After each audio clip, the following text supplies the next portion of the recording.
Hey guys, প্ৰথমে আপোনাক welcome কৰিছো জব এলাইডেস্ক ইউটিউব চেনেলত। তো আজি আপুনি এইটো ভিডিঅ'ত গম পাব জেনাৰেল ইন্স্যুৰেন্স কৰ্পোৰেচন অফ ইণ্ডিয়াৰ পৰা যিটো ৰিকুৱাৰমেন্ট আহিছে তাৰ গোটেইখিনি ডিটেইলছ আপুনি এইটো ভিডিঅ'ত পাব। ঠিক আছে, কেনেকৈ আপুনি এপ্লাই কৰিব, এলিজিবিলিটি ক্ৰাইটেৰিয়া, এপ্লিকেশ্যন ফি, কেতিয়াৰ পৰা ৰেজিষ্ট্ৰেশ্যন ষ্টাৰ্ট হ'ব, লাষ্ট ডেট কেতিয়া, ঠিক আছে, এক্সাম পেটাৰ্ণ কিনিব, গোটেইখিনি বস্তু আপুনি এইটো ভিডিঅ'ত পাব। তো ভিডিঅ'টো শেষলৈকে চাব আৰু যদি কিবা কনফিউজ বা ডাউট থাকে আপোনাৰ এইটো ভিডিঅ' চোৱাৰ পিছত আপুনি কমেন্ট সেকশনত কমেন্ট কৰিব পাৰে। লগতে এইটো ভিডিঅ'ৰ ডেসক্ৰিপচনত মই হোৱাটছএপ গ্ৰুপৰ লিংক প্ৰভাইড কৰি দিম, তাতে আপুনি জয়েন হৈ কিনে আপুনি মোক ডাইৰেক্ট মেছেজ কৰিব পাৰিব। ঠিক আছে, তো যিটো ৰিকুৱাৰমেন্ট আহিছে তো গোটেইখিনি মই দেখুৱাম। আপুনি জব এলাইডেস্ক ইউটিউব চেনেলত daily basis government private and contractual জবৰ আপডেট পাই থাকিব। যদি ভাল লাগে দেন আপুনি আমাৰ চেনেলটো ছাবস্ক্ৰাইব কৰিব পাৰে। ঠিক আছে, তো আহক দেৰি নকৰি আৰম্ভ কৰোঁ আজি ভিডিঅ'টো। প্ৰথমতে মই যিটো অফিচিয়েল নটিফিকেশ্যন আছে তাৰ ফালে যাওঁ। ঠিক আছে, চাই লওঁ। Yes, যিটো অফিচিয়েল নটিফিকেশ্যন আহিছে general insurance corporation of India. ঠিক আছে, ইয়াৰ পৰা আহিছে এইটো এক গভৰ্ণমেণ্ট অফ ইণ্ডিয়া কোম্পানী হয়, এইটো গমেই পায়। যিটো general insurance corporation of India যিটো কোম্পানী হয়, তো এইটো গভৰ্ণমেণ্ট কোম্পানী হয়। তো ৰিকুৱাৰমেণ্ট যিটো আছে স্কেল 1ৰ যিটো অফিচাৰৰ ভেকেঞ্চি হয়। ঠিক আছে, তো গোটেইখিনি ডিটেইলছ আপুনি পাই থাকিব, তো ভিডিঅ'টো শেষলৈকে চাই থাকিব। এতিয়া চাওক, এইটো যিটো আপোনাৰ ভেকেঞ্চি আহিছে ৰিকুৱাৰমেণ্টটো, তাতে আপুনি যদি গ্ৰেজুৱেট আছে, পোষ্ট গ্ৰেজুৱেট, ঠিক আছে, যিকোনো ডিসিপ্লিন, মানে আপুনি আৰ্টছ কমাৰ্চ সায়েন্সৰ পৰা যদি আপুনি পাছ কৰিছে, গ্ৰেজুৱেশ্যন কমপ্লিট কৰিছে, তথাপি এইটো পোষ্টৰ কাৰণে আপুনি এলিজিবল হয়। এটা টোটেল পোষ্ট আছে আপোনাৰ 110। ঠিক আছে, 110টা পোষ্ট আছে। তো কেনেকৈ এপ্লাই কৰিব মই দেখাই আছোঁ বাৰু। প্ৰথমতে ইন ডিটেইলছত কিছু বস্তু আপোনাক দেখাইছোঁ মই। যেনেকৈ এইটো অফিচিয়েল ৱেবছাইট হয় www.gicre.in। ঠিক আছে, এইটো অফিচিয়েল ৱেবছাইট হয়, মই এইটো আপোনাক প্ৰভাইড কৰি দিম এইটো ভিডিঅ'ৰ ডেছক্ৰিপশ্যনতে। তো কিছুমান ইম্পৰ্টেঞ্চ নোটছ, যেনেকৈ ডেট আছে, ইম্পৰ্টেঞ্চ ডেটকেইটা মই চাব লাগিব। ফাৰ্ষ্টত আপুনি চাই লওক যিটো ৰেজিষ্ট্ৰেশ্যন অলৰেডি ষ্টাৰ্ট হৈছে 4 ডিচেম্বৰৰ পৰা। ঠিক আছে, তো 4 ডিচেম্বৰৰ পৰা অলৰেডি ৰেজিষ্ট্ৰেশ্যন ষ্টাৰ্ট হৈ গ'ল। তো লাষ্ট ডেট হ'ব আপোনাৰ 19, মানে 19 ডিচেম্বৰলৈ কিনে ইয়াৰ লাষ্ট এপ্লাইটো আপুনি ৰেজিষ্ট্ৰেশ্যনটো 19 ডিচেম্বৰলৈকে কৰিব পাৰিব। তাৰপিছত যদি ডেট এক্সটেণ্ড হয় তেতিয়া কৰিব পাৰিব, নহ'লে নোৱাৰে। ঠিক আছে, তো আপুনি ভিডিঅ'টো চাই থাকিব, ডিছক্ৰিপশ্যনো চেক কৰিব। যদি কিবা কাৰণত ডেটটো এক্সটেণ্ড হয় মই ডেটটো ডিছক্ৰিপশ্যনতে প্ৰভাইড কৰি দিম। ঠিক আছে, তো এতিয়া আপুনি যিটো ভেকেঞ্চিৰ কাৰণে এপ্লাই কৰিব, তাতে আপুনি যিটো এপ্লিকেশ্যন ফি হয়, এপ্লিকেশ্যন ফি আছে, তাতে আপুনি পে'মেণ্ট কৰিব লাগিব। মই দেখাম বাৰু, তলত আছে। ঠিক আছে, আৰু আপোনাৰ যিটো এক্সাম ডেট, ঠিক আছে, অনলাইন এক্সাম হ'ব আপোনাৰ। এক্সাম ডেটটো আপোনাৰ ইয়াতে দিছে 5 জানুৱাৰী 2025, মানে 2025 চনৰ 5 জানুৱাৰীত আপোনাৰ এক্সাম ডেট ইয়াতে দিছে। ঠিক আছে, তো আপোনাৰ যিটো এক্সাম হ'ব তাৰ আগতে যিটো কল লেটাৰ হয়, এক্সামৰ কাৰণে যিটো কল লেটাৰ হয়, ঠিক আছে, কল লেটাৰটো 7 দিন আগতে আপুনি পাই যাব। যেতিয়া এক্সামটো ষ্টাৰ্ট হ'ব তাৰ 7 দিন আগতে আপুনি পাই যাব। আৰু যিটো online recruitment training for SC ST OBC and PWD কেণ্ডিডেটৰ কাৰণে হয়, সেইখিনি ডিটেইলছ আপুনি যিটো অফিচিয়েল ৱেবছাইট হয় জেনাৰেল ইন্স্যুৰেন্স কৰ্পোৰেচন অফ ইণ্ডিয়াৰ, তাত অফিচিয়েল ৱেবছাইটত আপুনি পাই যাব। ঠিক আছে, তাহক আৰু কিছুমান বস্তু আছে আপোনাক দেখাই আছোঁ। এতিয়া চাওক, যিটো the details of vacancies are follows। তো যিখিনি ভেকেঞ্চি আছে তাৰ ডিটেইলছখিনি দিয়া আছে, তো এইখিনি চাই লওক। ফাৰ্ষ্টতে ষ্ট্ৰীম এণ্ড ডিচিপ্লিন ৱাইজ যিটো ভেকেঞ্চি দিয়া আছে এইটো আপুনি চাব। তো জেনেৰেল, ফাৰ্ষ্টত মই কৈছোঁ জেনেৰেলৰ কাৰণে যিটো টোটেল ভেকেঞ্চি আছে আপোনাৰ 18। ঠিক আছে, 18টা ভেকেঞ্চি আছে তাতে। আৰু আপোনাৰ কোৱালিফিকেশ্যন বিচাৰিছে graduation any discipline with 60% mark for general candidate. যদি আপুনি জেনেৰেল কেটেগৰীৰ পৰা বিলং কৰিছে তেতিয়াহ'লে আপুনি গ্ৰেজুৱেশ্যনত মিনিমাম 60% আপোনাৰ থাকিব লাগিব। ঠিক আছে, এণ্ড যদি আপুনি OBC কেণ্ডিডেট হয় তেতিয়াহ'লে আপুনি minimum 55% for SC and ST কেণ্ডিডেটৰ কাৰণে হয়। ঠিক আছে, তাৰপিছত চাওক, এতিয়া মানে ডিজাৰেবল ইয়াতে বিচাৰিছে পোষ্ট এণ্ড, যদি পোষ্ট গ্ৰেজুৱেশ্যন আছে আপুনি MBA আছে তথাপি এপ্লাই কৰিব পাৰিব এইটো পোষ্টৰ কাৰণে। যিটো জেনেৰেলৰ কাৰণে 18টা পোষ্ট আছে। ঠিক আছে, তাৰপিছত আপোনাৰ লিগেলত যিটো আছে তাতে আপোনাৰ 9টা ভেকেঞ্চি আছে টোটেল। ঠিক আছে, তাতে আপোনাৰ বেচেলাৰ ডিগ্ৰী বিচাৰিছে, যদি ল'ৰ পৰা কৰিছে বেচেলাৰ ডিগ্ৰী অফ ল'ৰ পৰা হ'ব। ঠিক আছে, তাতে আপোনাৰ এডভোকেট মিনিমাম, যদি আপুনি এডভোকেট কৰিছে জেনেৰেল কেটেগৰী হ'লে আপুনি 60% মাৰ্ক, তাৰমানে যদি আপুনি বেচেলাৰ্ছ ডিগ্ৰী লৈছে ল'ৰ ওপৰত, ঠিক আছে, যেতিয়া আপুনি এডভোকেট মিনিমাম ধৰক এডভোকেটৰ কাৰণে যেটো কোৰ্স কৰে আৰু ঠিক আছে এটো যদি আপুনি কৰিছে তাতে আপোনাৰ মিনিমাম 60% মাৰ্ক লাগিব যদি আপুনি জেনাৰেল ক্যাটাগৰীৰ পৰা বিলং কৰি আছে ঠিক আছে লগতে এন আৰু দিছে যদি ওবিসি ক্যান্ডিডেট হয় ঠিক আছে মিনিমাম আপোনাৰ 55% মাৰ্ক লাগিব ফৰ এসটি এন্ড এসসি ক্যান্ডিডেটৰ ঠিক আছে তাতে আপোনাৰ যদি ওবিসি ক্যান্ডিডেট হয় বা এসসি বা এসটি ক্যান্ডিডেট হয় তেতিয়া আপনি 55% মার্ক হলে আপনি ইয়াৰ কাৰণে এলিজিবল হয় তেতে ডিজায়াৰেবলিটি বিচাৰিছে যদি এলএলবি কৰিছে আপুনি ঠিক আছে এক্সপেৰিয়েন্স যদি আছে তো ভাল সিভিল এন্ড সাইবাৰ যেটো তাৰ ওপৰত যদি আপোনাৰ কিবা এক্সপেৰিয়েন্স আছে তো এতে বিচাৰিছে যদি আছে ভাল আৰু যদি নাই তথাপি আপুনি এপ্লাই কৰিব পাৰিব ঠিক আছে এতিয়া যাও এইচআৰ ৰ কাৰণে ভ্যাকেন্সি আছে এইচআৰ ঠিক আছে এইচআৰ ৰ কাৰণে 6টা ভ্যাকেন্সি আছে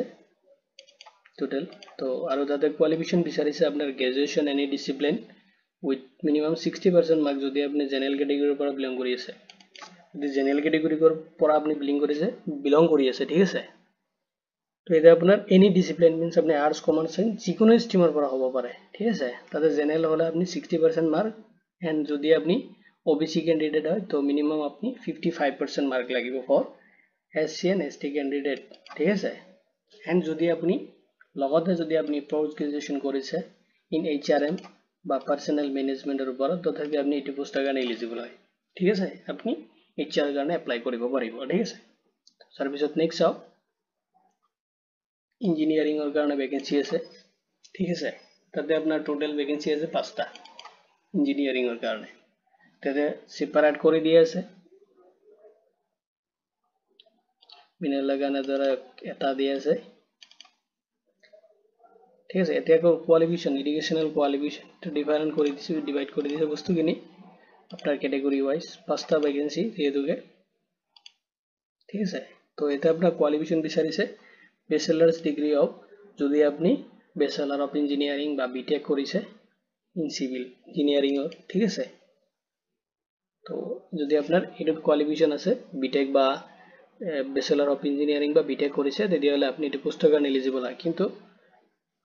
যেনেকৈ ধৰক ইলেক্ট্ৰনিক কিবা কোৰ্স কৰিছে আপুনি তাতে যদি জেনাৰেল ক্যাটাগৰীৰ পৰা আপুনি বিলং কৰি আছে তেতিয়া তাতে আপোনাৰ 60% মাৰ্ক লাগিব আৰু যদি OBC and SC and candidate হয় তেতিয়াহলে আপোনাৰ 55% মাৰ্ক ঠিক আছে আৰু এতে এমই মানে মাস্টাৰ অফ ইঞ্জিনিয়াৰিং বা এমটেক কৰিছে দে এক্সপেৰিয়েন্স আছে তো ভাল ঠিক আছে যদি আপোনাৰ এক্সপেৰিয়েন্স নাই তথাপি আপনি এপ্লাই কৰিব পাৰিব ঠিক আছে থাকিলে ভাল প্ৰেফাৰেন্সটো যদি বেছি দিব তাৰ পিছত চাও আইটিৰ কাৰণে আছে 22 মানে 22টা পোস্ট আছে এতে বিচাৰিছে আপনাৰ বি মানে ব্যাচেলাৰ অফ ইঞ্জিনিয়াৰিং বিটেক কৰিছে যদি আপনি কম্পিউটাৰ সায়েন্সৰ আপনাৰ নলেজ আছে ঠিক আছে তেতিয়াহলে আপনি পোস্টেৰ কাৰণে এলিজিবল হয় ইলেক্ট্রনিক যদি কিবা নলেজ আছে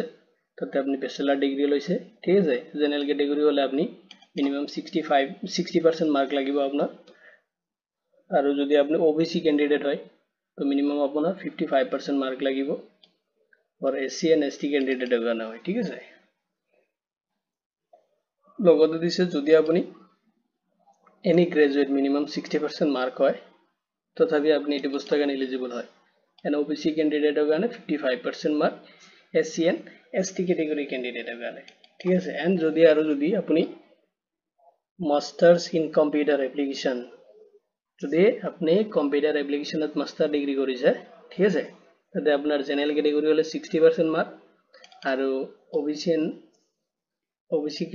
ওবিসি ক্যান্ডিডেট হলে মিনিমাম আপনাৰ 55% মাৰ্ক লাগিব এসসি এন্ড এসটি ক্যান্ডিডেটৰ কাৰণে খালি ঠিক আছে এসসি এন্ড এসটি ক্যান্ডিডেটৰ কাৰণে তো এসেনশিয়াল কিছুমান স্কিল আছে তলত মেনশন কৰা আছে মই বাৰু দেখাই দিম আপোনাক ঠিক আছে তাৰ কাৰণে আপনি সেইখিনি বস্তু আপোনাৰ জনা থাকিব লাগিব যেটো এসেনশিয়াল স্কিল বুলি কয় ঠিক আছে তো এইখিনি থাকিলে আপনি এটো আইটিৰ যেটো পোস্ট হয় 22 মানে 22টা পোস্ট যত আছে আইটিৰ তাতে আপনি এলিজিবল হয় আৰু আপনি এপ্লাই কৰিব পাৰিব ঠিক আছে তো নেক্সট আপ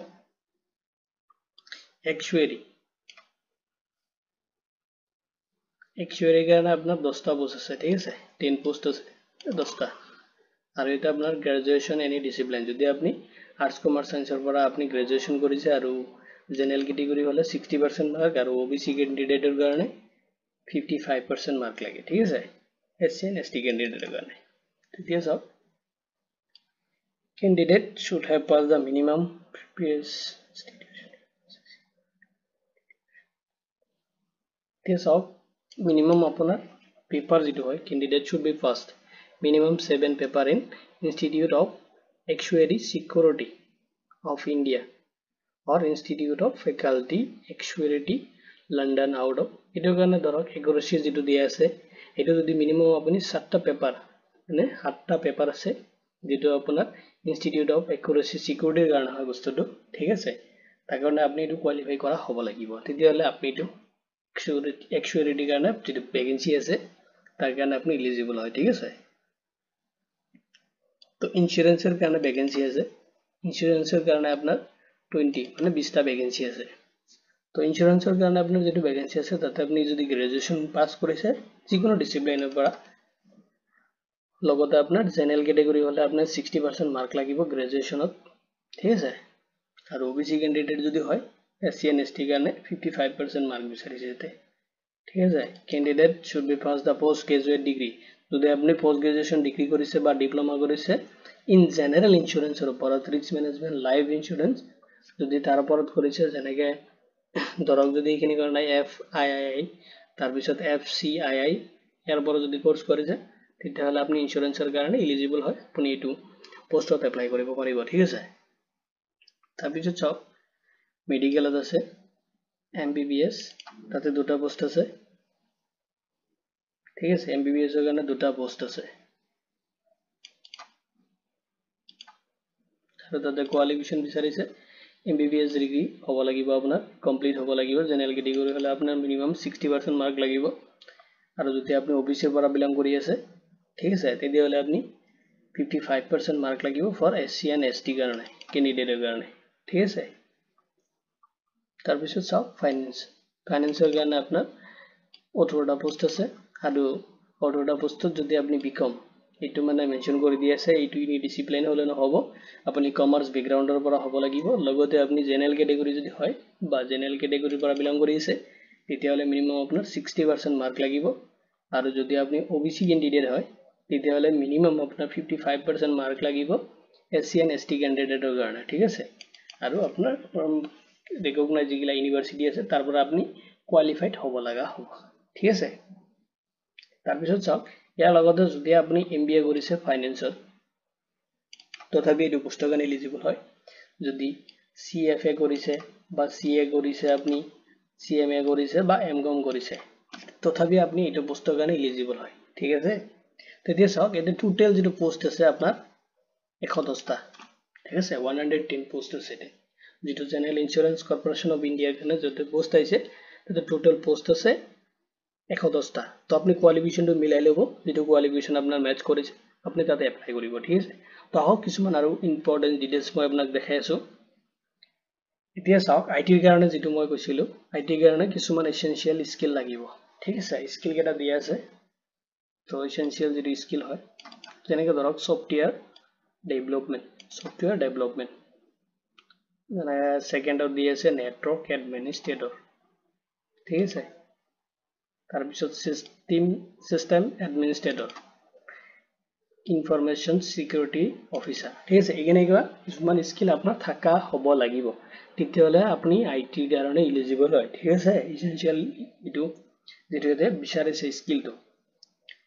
তেতিয়া আৰু কিছুমান ডিটেইলছ আছে মই দেখাই আছো আপোনাক যেটো ইম্পৰ্টেন্স হয় এখিনি মই আপোনাক দেখুৱাম নহলে ভিডিওটো বহুত দীঘলীয়া হৈ যাব ঠিক আছে তেতিয়া আহক যেনেকৈ সেকেন্ড চাওক আপুনি ৰিজাৰ্ভেশন আছে ভ্যাকেন্সি আছে ৰিজাৰ্ভেশন দিয়া আছে যেনেকৈ ধৰক আপুনি যদি জেনাৰেল ক্যাটাগৰীৰ হয় তো ৰিজাৰ্ভ আছে 43 জেনারেল ক্যাটাগরির কারণে 43 পোস্ট আপনার রিজার্ভ আছে ঠিক আছে আর যদি আপনি এসসি ক্যান্ডিডেট হয় ক্যাটাগরির হয় তেতিয়াহলে আপনার 15 যেটো ভ্যাকেন্সি হয় তো রিজার্ভ আছে আর যদি এসটি ক্যান্ডিডেট হয় তেতিয়াহলে আপনার কারণে 10 পোস্ট মানে 10টা পোস্ট আপনার কারণে রিজার্ভ আছে ঠিক আছে ওবিসি ক্যান্ডিডেটের কারণে দিয়া আছে 34 মানে ঠিক আছে ইডব্লিউএস ক্যাটাগরি যদি আপনি বিলং কৰি আছে তেতিয়াহলে আপনার কারণে 6 পোস্ট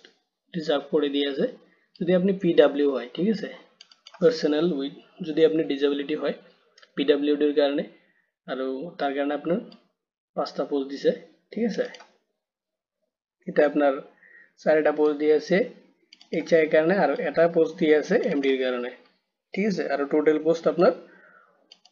108টা আছে এটো reserve wise category wise divide কৰি দিয়ে আছে ঠিক আছে আৰু যেটো আপনাৰ 110টা পোস্টত মাত্ৰ আপনাৰ 108টা পোস্ট ক্যাটাগৰি ওয়াইজ ডিভাইড কৰি দিয়ে আছে আৰু বাকি পোস্ট যিকোনো ক্যাটাগৰিৰ পৰা ইহঁতে পাব ঠিক আছে আৰু কিছুমান দিয়ে আছে ধৰক ব্যাকলগত থাকি যাব ঠিক আছে ব্যাকলগত যেনেকে এসসিৰ কাৰণে 5টা আছে তাৰ পিছত আপোনাৰ এসটিৰ কাৰণে 5টা আছে ওবিসিৰ কাৰণে 16টা আছে ঠিক আছে ইডব্লিউএছ এৰ কাৰণে নাই পিডব্লিউ এৰ কাৰণে 3টা আছে যেটো আপনাৰ এইচআই হয় টোটাল 26 পোস্ট আছে ঠিক আছে ব্যাকলগৰ কাৰণে এটা সব টোটাল ভ্যাকেন্সি যেটো আছে মেডিকেল স্ট্ৰিমৰ কাৰণে মেডিকেলৰ কাৰণে যেটো ভ্যাকেন্সি আছে এটা সব তাতে এসটি কাৰণে এটা আছে এনইডব্লিউএস ক্যাটাগৰিৰ কাৰণে এটা আছে ঠিক আছে তো আৰু এটা এক্সট্ৰাকে দিছে ধৰক পিডব্লিউডি কিন্তু টোটাল এটা দিছে আপনার দুটা পোস্ট আছে एक्चुअली तो 3টা হ'ব লাগিছিল কিন্তু দুটা পোস্ট আছে ইয়াৰ পৰা কিবা এটা কনসিডাৰ হ'ব ঠিক আছে তেটো নোটিফিকেশন দি দিছে মই তাকে কৈ আছো বাৰু ঠিক আছে এগুলো এপ্লাই কৰিব category wise terms of age limit to সব মিনিমাম আপোনাৰ এজ বিচাৰিছে যদি 21 ইয়াৰ্স হৈছে আপোনাৰ এপ্লাই কৰিব পাৰিব তেতিয়া হলে আপুনি ঠিক আছে আৰু আপোনাৰ ম্যাক্সিমাম এজ 30 যদি 21 বছৰৰ পৰা 30 বছৰৰ ভিতৰত আপোনাৰ আছে তেতিয়া হলে আপুনি যিকোনো পোস্ট আছে তাৰ কাৰণে এলিজিবল হয় ঠিক আছে এতিয়া সব কিছুমান রিল্যাক্সেশন আছে এজ পার এজ মানে এজ রিল্যাক্সেশন দিয়া হয় তো এইখিনি মই বস্তু মানে আপনার ডেসক্রিপশনত দি দিম বাৰু ঠিক আছে তথাপি আপনি চেক আউট কৰি লব এবাৰ মানে যেটো অফিশিয়াল নোটিফিকেশন হয় এটো ভিডিও ডেসক্ৰিপশনতে মই প্ৰভাইড কৰি দিম যেনেকে ধৰক শিডিউল কাজ যেটো থাকে এসসি এন্ড এসটি এৰ কাৰণে দিয়া আছে 5 ইয়াৰ্স যেটো আপনি এজ ৰিল্যাক্সেশন পাবো আদাৰ ব্যাকগ্ৰাউন্ড ক্লাস যেগুলা থাকে এলিজিবল ক্যান্ডিডেট থাকে এৰ কাৰণে 3 বছৰৰ কাৰণে হ'ব 3 ইয়াৰ্স পিডব্লিউ পাৰ্সোনাল ডিসেবিলিটি কাৰণে আপনাৰ 10 ইয়াৰ্স আছে ঠিক আছে আৰু যদি আপনি ex serviceman and disable ex serviceman হয় তেতিয়া হলে আপনার যেটো একচুয়াল পিরিয়ড থাকে ঠিক আছে তার লগতে 3 ইয়ার্স আৰু 8 ইয়াৰ্স আপনাৰ disability ex serviceman belong to SC and ST ক্যান্ডিডেটেৰ কাৰণে হ'ব subject to maximum age limit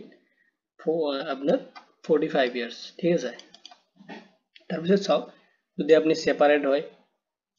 ঠিক আছে যদি আপনি লিগাল যদি আপনার হাজবেন্ড নাই ঠিক আছে তেনেকুৱা যদি হয় আপনি ইলিগেল হয় আপনি হাজবেন্ড নাই বা আনমেৰিড হয় ঠিক আছে তেনেকুৱা আপনি মেৰিড কৰা নাই তেনেক্ষেত্ৰত আপোনাক 9 ইয়াৰ্সৰ ৰিল্যাক্সেশন পাবো আৰু যিগিলা ধৰক আপনাৰ এক্সিস্টিং কমাৰ্শিয়াল এমপ্লয়ি আছে যিগিলা ধৰক আপনাৰ পাব্লিক সেক্টৰত যিগিলা জেনাৰেল ইন্স্যুৰেন্সৰ এক্সিস্টিং মানে আগতে কাম কৰি থকা আছিল ঠিক আছে আৰু যেনেকা ধৰক এগ্ৰিকালচাৰ ইন্স্যুৰেন্স কোম্পানি তেনেকুৱা মানে জিআইসি যদি জেনাৰেল ইন্স্যুৰেন্স কৰ্পোৰেশনত কাম কৰি আছিল আগতে ঠিক আছে এক্সিস্টিং মানে আগতে কাম কৰি থকা যিগিলা এমপ্লয়ি থাকে এটোৰ কাৰণে 8 ইয়াৰ্সৰ ৰিল্যাক্সেশন দিয়া হ'ব ঠিক আছে তো এতিয়া চাওক আৰু কিছুমান বস্তু মই আপোনাক দেখাই আছো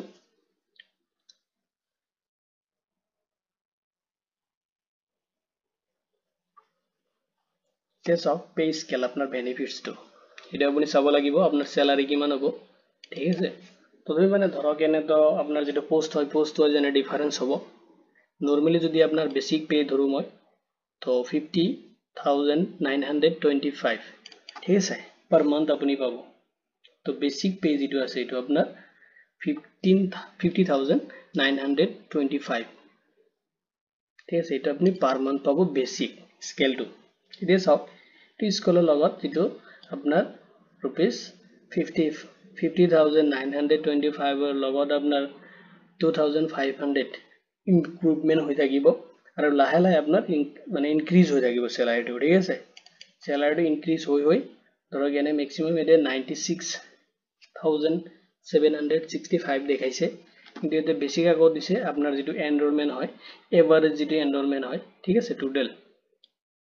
approximate আপনি per month পাবো আপনি 85,000 per month আপনি পাবো 85,000 যেতিয়া আপনার ইনক্রিমেন্ট হবো লাহে লাহে আপনার স্যালারিটো বাঢ়ি যাব ঠিক আছে তো সিস্টেম ওয়াইজ আছে কিছুমান পোস্টৰ কাৰণে কম হ'ব কিছুমান বেছি হ'ব ঠিক আছে তো তাৰ পিছত চাওক যেটো মুম্বাইৰ কাৰণে দিয়া আছে মুম্বাইৰ কাৰণে অলপ হয় যেটো আপোনাৰ ভ্যাকেন্সিটো পান ইন্ডিয়া বেচিছ হ'ব ইন্ডিয়া এপ্ৰক্স ইন্ডিয়াতে হ'ব ইন্ডিয়াৰ বাহিৰত নহয় ঠিক আছে তো মুম্বাইৰ কাৰণে যেটো আপোনাৰ লিমিট দিয়া আছে rupees 45,000 per month হ'ব ঠিক আছে তো এতিয়া সব সার্ভিস কন্ডিশন সার্ভিস কন্ডিশনটো দিয়া আছে এটো আপোনাৰ যেটো পোস্টিং হয় এপয়েন্টমেন্ট হয় এতিয়া সব the selected candidate are the given by the all the term and condition and service the General Insurance Corporation of India time to time যেটো General Insurance Corporation of India যেটো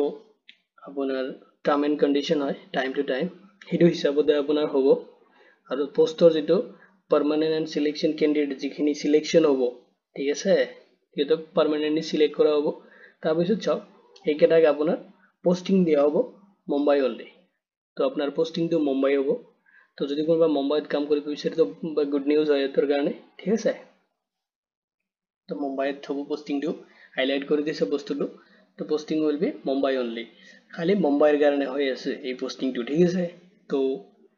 একুৰাই apply কৰিব qualification N exam centre অসমত আছে চিন্তা কৰিব নালাগে ঠিক আছে এই এক্সাম সেন্টাৰ আছে তে আপুনি এক্সাম দিব পাৰিব প্ৰবলেম নাই সিলেকশন হলে আপুনি যাব এতিয়া চাওক সিলেকশন প্ৰসিডিউৰ তো সিলেকশন প্ৰসিডিউৰটো কেনেকৈ হ'ব সিলেকশন প্ৰসিডিউৰ ফাৰ্স্টত আপুনি ৰিটেন যেটো টেস্ট হয় এটা আপুনি দিব লাগিব ফাৰ্স্টত ঠিক আছে তো ৰিটেন টেস্ট আপুনি দিব লাগিব তাৰ পিছত আপোনাৰ সিলেকশন লিস্ট ওলাব সিলেকশন লিস্ট ওলালে আপোনাৰ গ্ৰুপ ডিসকাশন হ'ব ঠিক আছে গ্ৰুপ ডিসকাশন হ'ব এনেকৈ মই দেখাই আছো আপোনাৰ সিলেকশন ক্যান্ডিডেট তো আপনাৰ এক্সামৰ পিছত শৰ্ট লিস্টেড হ'ব শৰ্ট লিস্টেড কৰাৰ পিছত আপোনাৰ যেটো গ্ৰুপ ডিসকাশন হয় গ্ৰুপ ডিসকাশন হ'ব তাৰ পিছত আপোনাৰ ইন্টাৰভিউ হ'ব তাৰ পিছত আপোনাৰ মেডিকেল টেস্ট হ'ব ডকুমেন্টস ভেৰিফিকেশন হ'ব ঠিক আছে হোৱাৰ পিছত আপোনাক সিলেকশন দিয়া হ'ব তো এক্সাম সেন্টার আছে এক্সাম সেন্টার খিনি চাও choose the centre of the written test তো রিটেন টেস্টৰ যেটো সেন্টাৰ হয় তো আপুনি চাব পাৰে তো গুডিখিনি ডিটেইলস দিয়া আছে ৰিটেন টেস্টৰ যেটো সেন্টাৰ আছে ঠিক আছে মই দেখাই আছো যেনেকৈ ধৰক ষ্টেটটো অন্ধ্ৰ প্ৰদেশ আছে অন্ধ্ৰ প্ৰদেশত দুটা সেন্টাৰ আছে অসমত আছে অসমত যেনেকৈ মই গুৱাহাটী গৈছো গুৱাহাটীত আছে ঠিক আছে গুৱাহাটী দিব পাৰিব আপুনি তো বিহাৰ আছে এনেকৈ বহুত কেটা দিয়া আছে চণ্ডীগড় গুজৰাট ঠিক আছে কৰ্ণাটক কেৰালা ঠিক আছে মধ্য প্ৰদেশ আছে মহাৰাষ্ট্ৰ আছে তো বহুত কেটা আছে মুম্বাইত ঠিক আছে যেটো মুম্বাইত হেড ব্ৰাঞ্চ হয় কিন্তু অসমৰ খিনিয়ে এপ্লাই কৰিব পাৰিব যেটো সেন্টাৰটো আপোনাৰ গুৱাহাটী আছে ঠিক আছে তো এপ্লাই কৰিব সিলেকশন প্ৰসিডিউৰটো মই অলৰেডি কৈ দিলো এতিয়া চাওক আপুনি এপ্লাইটো কেনেকৈ কৰিব তো মই দেখাই আছো বাৰু আপুনি এপ্লাই দিও তাৰ পিছত চাওক ৰিটেন টেষ্টৰ যেটো জেনাৰেল ষ্ট্ৰীমৰ কাৰণে হয় তো এইটো সিলেবাসটো প্যাটাৰ্নটো দিয়া আছে তো এইটো মই ডেসক্ৰিপচনত দি দিম আপোনাক ঠিক আছে কেনেকৈ আপুনি এপ্লাই কৰিব আৰু ফৰমেটখিনি গুটেখিনি থাকিব এইটো নোটিফিকেশন মই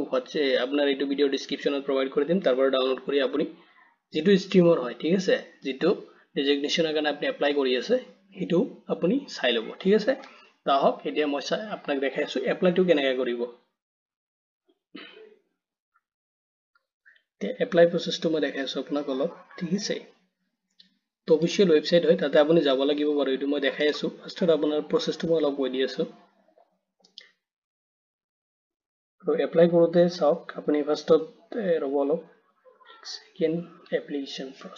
প্ৰসিডিউৰ ঠিক আছে এতিয়া চাওক আপুনি যেটো অফিশিয়াল ওয়েবসাইট হয় মই দি দিম বাৰু আপুনি এইটো ভিডিওতে ibpsonline.ibps.in ঠিক আছে এটা আপুনি ক্লিক কৰিব লাগিব স্ল্যাশ দি কিনে যেটো জেনাৰেল ইন্সুৰেন্সৰ ওয়েবসাইট হয় এটো মই এইটো ভিডিও ডেসক্ৰিপচনত প্ৰভাইড কৰি দিম আপুনি ক্লিক কৰিলে ডাইৰেক্ট এইটো পেজত আহি যাব ঠিক আছে যেটো ৰেজিষ্ট্ৰেচন পেজ হয় আপুনি এপ্লাই কৰাৰ পেজটো তেতিয়ালৈ আহি যাব মই দেখাই আছো বাৰু তো ফাৰ্স্টত মই ইন ডিটেইলছত মই আপোনাক যেটো অফিশিয়াল নোটিফিকেশন তাতে দেখাই আছো অলপ তে চাওক ফাৰ্স্টত আপুনি এইটো ওয়েবসাইটত যাব লাগিব যোৱাৰ পিছত এইটো চাওক click here to new registration ঠিক আছে তাতে আপুনি ক্লিক কৰিব লাগিব ক্লিক কৰি কিনে আপুনি আপোনাৰ click here to registration click কৰি কিনে আপুনি আপোনাৰ নেমটো দিব লাগিব কন্টাক্ট ডিটেইলছ কিনি ইমেইল আইডি ঠিক আছে দিব লাগিব লগতে আপোনাৰ মোবাইল নাম্বাৰ দিব লাগিব ঠিক আছে তো আপুনি এখিনি দিয়াৰ পিছত আপুনি ডিটেইলছ খিনি সাবমিট কৰিব লাগিব আৰু সাবমিট কৰাৰ লগে লগে আপোনাৰ ইমেইল আইডি যেটো আছে তাতে আৰু মোবাইল নম্বৰত আপোনাৰ অটোমেটিক্যালি তাৰ পৰা এটা মেছেজ যাব যেটো আপোনাৰ ৰেজিষ্ট্ৰেচন নম্বৰ এণ্ড পাসওয়াৰ্ড থাকিব য'ত আপোনাৰ ৰেজিষ্ট্ৰেচন নম্বৰ এণ্ড পাসওয়াৰ্ড থাকিব এটো ভালকে ৰাখিব মেছেজটো তাৰ পিছত চাওক আপুনি তাতে লগইন কৰিব লাগিব ৰেজিষ্ট্ৰেচন নম্বৰ দি কিনে এণ্ড পাসওয়াৰ্ড দি কিনে ঠিক আছে এটা মই দেখাইছো এটা আপুনি ৰেজিষ্ট্ৰেচন নম্বৰ এণ্ড পাসওয়াৰ্ডটো দি কিনে লগইন কৰিব লাগিব তাৰ পিছত চাওক তাৰ পিছত আপোনাৰ যেটো এপ্লিকেশন আইটো ওপেন হ'ব ৰেজিষ্ট্ৰেচনৰ কাৰণে তো গুডিখিনি ডিটেইলছ আপুনি তাতে দিব লাগিব যেনেকৈ আপোনাৰ পাৰ্সোনাল ডিটেইলছ ফ্যামিলি ডিটেইলছ যেনেকৈ আপোনাৰ কন্টাক্ট ডিটেইলছ খিনি থাকে ঠিক আছে তো গুডিখিনি প্ৰসেস দিব আপোনাৰ ফুল এড্ৰেছ দিব লাগিব এডুকেশনাল ডিটেইলছ কোয়ালিফিকেশন গুডিখিনি তাতে এন্টাৰ কৰাব লাগিব আৰু তাতে আপুনি একোটা স্টেপ পাব আৰু তাতে আপুনি সেভ এণ্ড নেক্সট মাৰি যাব লাগিব ঠিক আছে তো এতিয়া চাওক আপোনাৰ ডিটেইলছ খিনি দি কিনে আপুনি সেভ এণ্ড নেক্সট মাৰি যাব লাগিব ঠিক আছে তেনেকৈ যোৱাৰ পিছত আপোনাৰ যেতিয়া গুডিখিনি ডিটেইলছ কমপ্লিট হ'ব ঠিক আছে তেতিয়া আপুনি আপোনাৰ যেটো ৰেজিষ্ট্ৰেচন প্ৰসেস হয় তাতে আপুনি ক্লিক কৰি কিনে সাবমিট কৰিব লাগিব ঠিক আছে আৰু যদি কিবা কাৰণত মিস্টেক হৈছে আপুনি বেক কৰি কিনে প্ৰিভিয়াছত মাৰি কিনে আপুনি এটো কাৰেকচন কৰিব পাৰিব ঠিক আছে প্ৰিভিউটো চাব যোৱাৰ পিছত আপোনাৰ যেটো ৰেজিষ্ট্ৰেচন আইটো অলপ কমপ্লিট হ'ব আৰু বাকিখিনি প্ৰসেস থাকিব বাৰু এটো দেখাই আছো মই আপোনাক হেগিৰে কৰাৰ পিছত যেতিয়া আপোনাৰ ৰেজিষ্ট্ৰেচনটো কমপ্লিট হ'ব কমপ্লিট বাটনটো ক্লিক কৰিব তাৰ পিছত চাওক আপোনাৰ ডিটেইলছ খিনি আপুনি যেনেকৈ কোয়ালিফিকেশন মাৰ্কশিট দি দিব আৰু যদি কিবা কাৰণত ইনকাৰেক্ট হয় তো কাৰেকচন কৰিব পাৰিব প্ৰিভিয়াছটো ক্লিক কৰি কিনে ঠিক আছে তাৰ পিছত আপুনি আপোনাৰ যেটো ডকুমেন্টছ খিনি হয় যিখিনি ডিটেইলছ আপুনি সাবমিট কৰিছিলে তাৰ লগতে আপুনি যেটো ডিটেইলছ ভেলিড কৰিব লাগিব ঠিক আছে আপোনাৰ যেনেকৈ ধৰক আপোনাৰ ডিটেইলছ খিনি যেটো দিব আপোনাৰ ফাদাৰস নেম মাদাৰস নেম ঠিক আছে যদি আপোনাৰ হাজবেন্ড আছে ঠিক আছে গুডিখিনি ডিটেইলছ দিয়াৰ পিছত আপুনি ভ্যালিডেটত ক্লিক কৰিব অটোমেটিক ভ্যালিড হ'ব তাৰ পিছত আপুনি সেভ এণ্ড নেক্সট বাটনত ক্লিক কৰিব ঠিক আছে ভ্যালিডেশনটো কৰিব ডিটেইলছ খিনি আৰু যদি আপুনি ভ্যালিডেশন নকৰে সাবমিট নলব ঠিক আছে তো ভ্যালিডেশন দিব কিবা প্ৰবলেম থাকিলে এটা অটোমেটিক্যালি শো কৰাই দিব ৰেড কালাৰ দি কিনে আপুনি তাতে কাৰেকচন কৰি কিনে সেভ এণ্ড নেক্সট বাটনত ক্লিক কৰিব এইখিনি দিয়াৰ পিছত আপুনি আপলোড কৰিব লাগিব আপোনাৰ ফটো এণ্ড সিগনেচাৰ ঠিক আছে স্পেসিফিক যেটো ফলো দিছে গাইডলাইন আছে মই দেখাই দিম বাৰু তলত আছে এইটো হিচাপত আপুনি ফটো এণ্ড সিগনেচাৰটো আপলোড কৰিব লাগিব ফটো সিগনেচাৰ যেটো আপলোড কৰিব তাৰ লগতে আপুনি দিব লাগিব থাম্ব ইমপ্ৰেশন ঠিক আছে আপুনি এটা থাম্ব ইমপ্ৰেশন আপলোড কৰিব লাগিব লগতে আপুনি হ্যান্ডৰাইট ডিক্লেৰেচন এটা আপলোড কৰিব লাগিব তাতে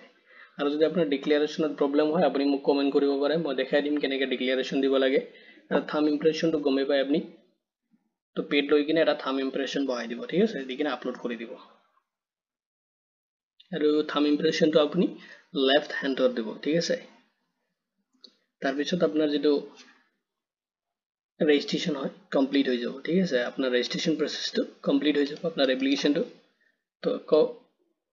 এপ্লিকেশনটো যেতিয়া কমপ্লিট হৈ যাব তাৰ পিছত আপুনি পেমেন্ট কৰিব লাগিব ঠিক আছে আপুনি তাতে পেমেন্ট কৰিব লাগিব তো পেমেন্ট কৰাৰ পিছত আপুনি সাবমিট কৰি দিব সাবমিট বাটনত ঠিক আছে পেমেন্টটো আপুনি চাওক পেমেন্টটো কৰিব পাৰে আপুনি নেট বেংকিংত ক্ৰেডিট কাৰ্ড মোবাইল বেংকিং ঠিক আছে জি আছে সবতে কৰিব আৰু ইউপিআই কিবা যদি মোবাইল ওয়ালেট আছে তাৰ পৰাও কৰিব পাৰিব সব ফেসিলিটি তাতে দি আছে ঠিক আছে এইটো কৰি কিনে আপুনি আকৌ বস্তুখিনি আপুনি ডাউনলোড কৰি ৰাখি দিব প্ৰিভিয়াছ যাতে কিবা অসুবিধা নহয় তাৰ কাৰণে ঠিক আছে এতিয়া চাওক ফটোটো যে আপুনি আপলোড দিব ফটোৰ যেটো ৰেজুলেশ্যন সাইজটো 4.5 সেন্টিমিটাৰ ইনটু 3.5 সেন্টিমিটাৰৰ ৰেজুলেশ্যনত হ'ব লাগিব আৰু মিনিমাম আপোনাৰ যেটো কেবি হয় সাইজ 20 কেবিৰ পৰা 50 কেবিৰ ভিতৰত আপুনি আপলোড দিব লাগিব যদি আপুনি 20 কে কম দিছে আপলোড নলব আৰু যদি আপুনি 50 কে বেছি দিছে আপলোড নলব তো ৰেজুলেশ্যনটো মিলাই লব ঠিক আছে তাৰ পিছত আপোনাৰ এই চাওক সিগনেচাৰ এণ্ড থাম্ব ইমপ্ৰেশন তো আপুনি দিব লাগিব আৰু লেফট থাম্ব ইমপ্ৰেশন দিব লেফটত ঠিক আছে দিকিনে আপুনি আপলোড কৰিব আৰু এটা বস্তু হাইলাইট এইটো বস্তু ভালকে মনত ৰাখিব নহলে যেটো আইবিবিৰ এক্সাম দিব যাব আপুনি জেনাৰেল ইন্সুৰেন্সৰ কাৰণে তাতে প্ৰবলেম হয় সিগনেচাৰটো আপুনি সদায় স্মল লেটাৰত লিখিব ক্যাপিটেল লেটাৰত কেতিয়াও নিদিব যদি ক্যাপিটেল লেটাৰত দিয়ে তো বহুত প্ৰবলেম হ'ব এনেকৈ হ'ব পাৰে আপোনাক এক্সামত বহিবই নিদিয়ে ঠিক আছে বহুত ইস্যু হ'ব আৰু হয়ও এনেকুৱা ঠিক আছে তো ক্যাপিটেল লেটাৰ কেতিয়াও নিদিব ঠিক আছে এইটো দি কিনে আপোনাৰ ৰেজুলেশ্যনটো তাতে সাইজটো মিলাই লব ফটোৰ সাইজটো পিক্সেল দিয়া আছে তে 150 to আপনাৰ 140 ইনটু 60 পিক্সেলৰ প্ৰেফাৰেন্স দিব লাগিব আপোনাৰ 10 পৰা লৈ কিনে 20 GB ভিতৰত আপুনি আপলোড কৰিব পাৰিব ঠিক আছে এটা আপোনাৰ সিগনেচাৰটো চাওক 20 পৰা 50 GB এটা আপোনাৰ সিগনেচাৰ দি আছে বিটুইন ইয়াৰ ভিতৰত হলে আপলোড দিব পাৰিব আৰু থাম্ব ইমপ্ৰেছনটো আপোনাৰ 50 পৰা 100 KB ভিতৰত হ'ব লাগিব উইথ ডিক্লেৰেচনটো ঠিক আছে সিগনেচাৰটো আপুনি দিব লাগিব 10 পৰা 20 GB ভিতৰত এটা আপোনাৰ সিগনেচাৰ আপলোড হ'ব আৰু যদি থাম্ব ইমপ্ৰেছন হয় ঠিক আছে থাম্ব ইমপ্ৰেছনটো আপুনি 20 পৰা 50 KB ভিতৰত দিব লাগিব আৰু যদি আপোনাৰ ডিক্লেৰেচন হয় যেটো ডিক্লেৰেচন হ'ব তাতে আপুনি 50 পৰা 100 KB ভিতৰত দিকিনে আপলোড কৰিব লাগিব ঠিক আছে তো আৰু যেটো আপোনাৰ ডকুমেন্টস খিনি স্ক্যান কৰিব ঠিক আছে মিনিমাম আপোনাৰ ডিপি যেটো হয় এটো 200 dpi কালাৰ হ'ব লাগিব ঠিক আছে ডিপি দিকিনে কালাৰত আপুনি আপলোড কৰিব লাগিব ব্ল্যাক এন্ড হোৱাইট হলে নহব ঠিক আছে তো এইখিনি প্ৰসেস আছিল এইটো ভিডিওত তো আৰু ইম্পৰ্টেন্স এতে আপোনাৰ যেটো অফিশিয়াল ওয়েবসাইট হয় যেটো দি আপুনি কল লেটাৰ বাগেৰা ডাউনলোড কৰিব লাগিব ঠিক আছে গুডিখিনি আপুনি এটা ভিডিও ডেসক্ৰিপশনত পাই যাব আপুনি চেক আউট কৰিব আৰু যদি কিবা প্ৰবলেম পায় আপুনি মোক কন্টাক্ট কৰিব পাৰে ঠিক আছে